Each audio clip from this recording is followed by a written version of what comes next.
नमस्कार,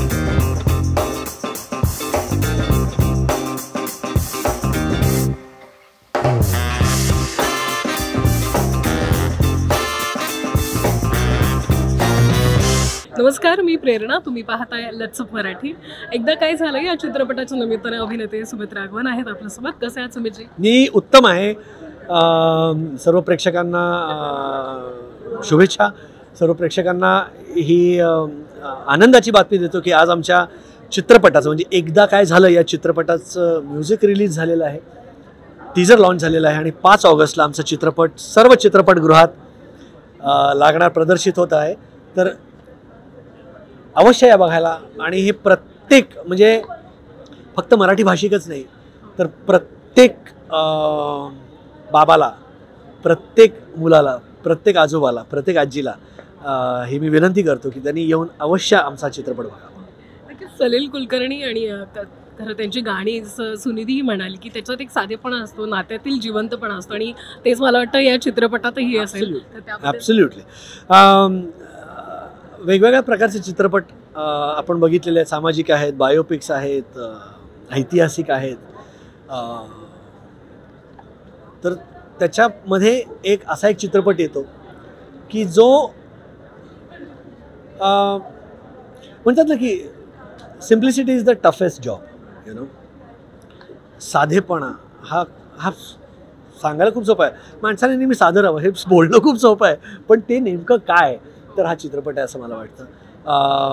काही नाही का, बाबाची आणि त्याच्या मुलाची कथा आहे ही.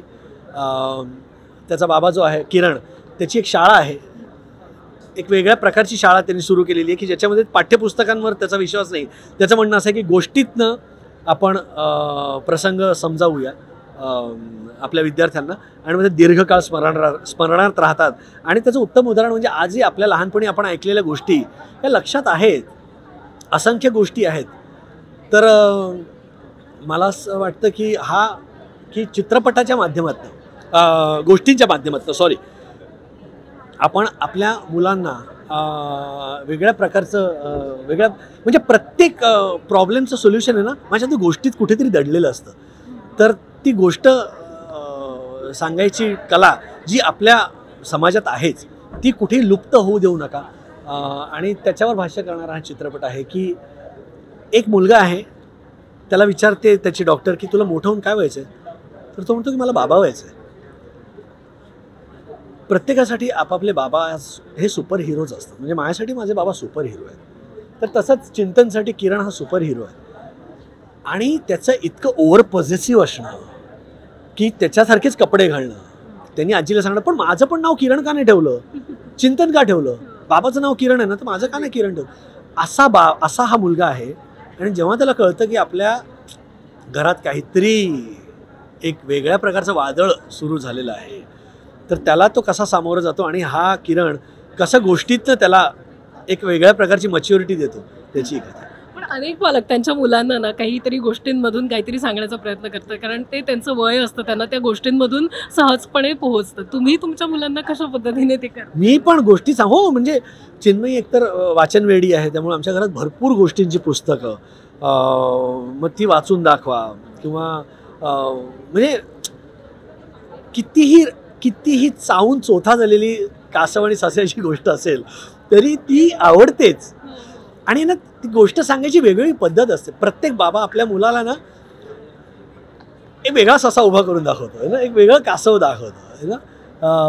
किंवा सिंहाची आणि ती उंदराची गोष्ट आहे की सिंह अडकला आहे आणि उंदीर कसं ते जाळं त्याचं कुरतडून काढतो, म्हणजे शक्तीचं बळ. म्हणजे असं असणं म्हणजे शक्ती नाही तर एवढा छोटा उंदीर त्याची पण शक्ती आहे.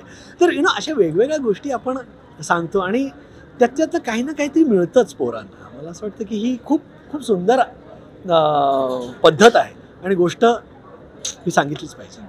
शेवटचा प्रश्न असा की शंकर महादेवन असतील, सुनिधी चौहान या चित्रपटाशी जोडले गेले, त्यांची सुंदर गाणी आज त्यांनी थोडं काही कडवं सादरही केलंय, तर ते या चित्रपटाशी जोडले गेले. म्हणजे भाग्यच आहे की म्हणून म्हटलं ना की सलील कुलकर्णीचं म्युझिक आणि शंकरजी आणि सुनिधीजींसारख्या दिग्गज कलावंतांचे स्वर या चित्रपटाला लाभलेले आहेत. तर हा एक वेगळ्या प्रकारचा आशीर्वाद आहे. आणि आज सुरेशजी आमचे गुरुजी आले होते आशीर्वाद द्यायला, त्याच्यापेक्षा अजून काय मोठं असू शकतं नाही का. म्हणजे तुम्ही मालिका असेल, नाटक, चित्रपटातून विविध व्यक्तिरेखा साकारलेल्या आहेत, पण या सगळ्या प्रवासात तुम्ही काय चाचपडून पाहताय किंवा काय पुढे? मला असं वाटतं ना की दीर्घकाळ स्मरणात राहील असं काम आपल्या हातून घडावं. आपल्याकडून कुठलंच फास्ट फूडसारखं काम घडू नये. त्या म्हणूनच मी खूप चोखंदळ आहे माझ्या कामांच्या बाबतीत. मी आत्ताच सांगितलं की 8 वर्ष झाली मला मराठी चित्रपट काम सुरू करून. तर एक संदूक असेल किंवा काशीनाथ घाणेकरमधले डॉक्टर लागू असतील किंवा बकेट लिस्ट असेल माधुरी बरोबरचा, किंवा मग हा चित्रपट, मला असं वाटतं की खूप चोखंदळ आहे मी कामाच्या बाबतीत. कमी काम करतो मी, पण मला असं वाटतं की ॲक्टर म्हणून तुमचं शेल्फ लाईफ ना खूप कमी असतं. ते जपून त्याचा सदुपयोग करा. उगाच घेगेमारी करण्यात काही अर्थ नाही असं मला वाटतं. तुमच्या भूमिकांमधनं जाणवतं काय यासाठी शुभेच्छा या चित्रपटात. Thank you Priyanka, thank you.